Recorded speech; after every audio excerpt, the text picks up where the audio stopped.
Meus irmãos, tudo bem com vocês?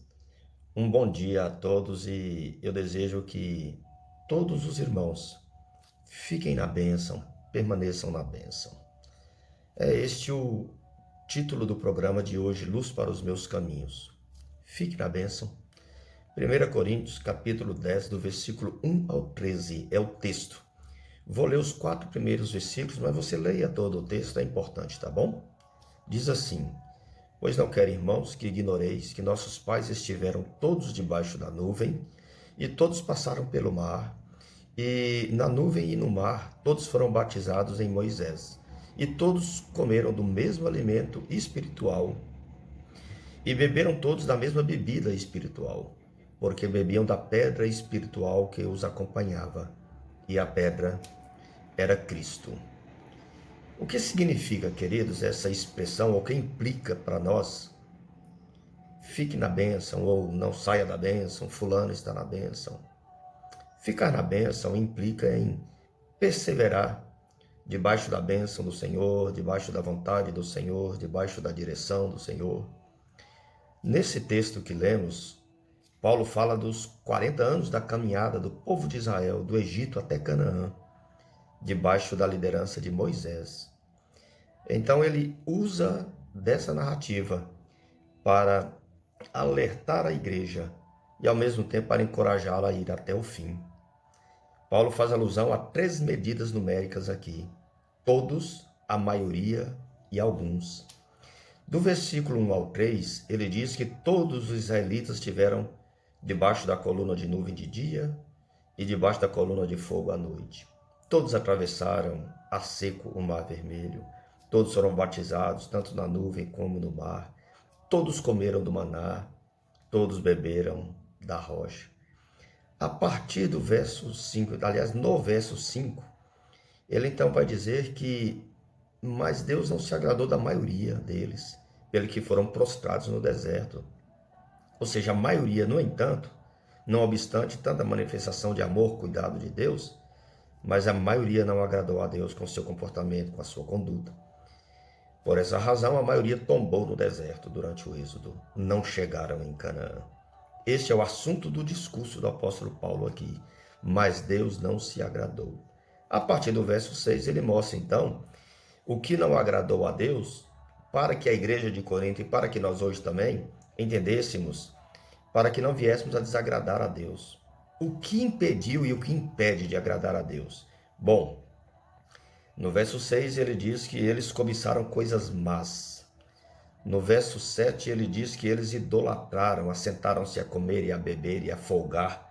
Fala do prazer pessoal, fala do fazer prevalecer os próprios desejos, a própria vontade.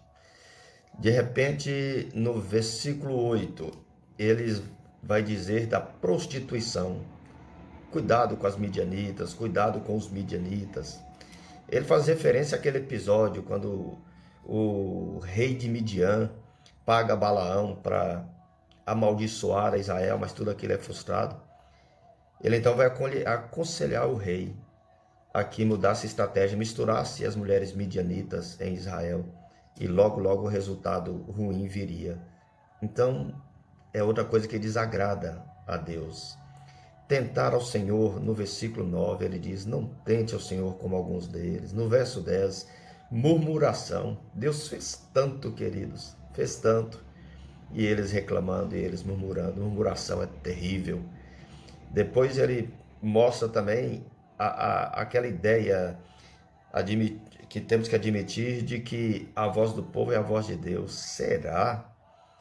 Foi justamente no pé do Monte Sinai que, dando ouvidos à voz do povo, Arão aceitou a ideia, se envolveu com eles e construíram um bezerro para ser adorado, como eles faziam lá no Egito. Se Paulo usa a narrativa para para alertar e não desagradar a Deus, a questão é como então agradar a Deus? Versículo 12. Aquele, pois, que pensa estar em pé, olhe e não caia.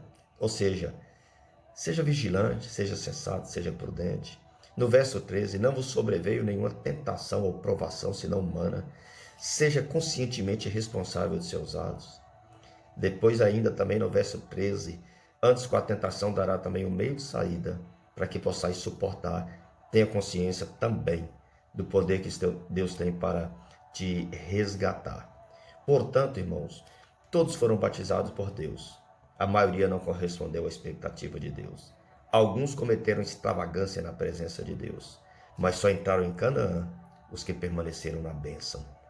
Hoje, você seria por Deus identificado em qual desses grupos? Todos, maioria ou alguns? Todos foram tirados do Egito e da escravidão por ação de Deus.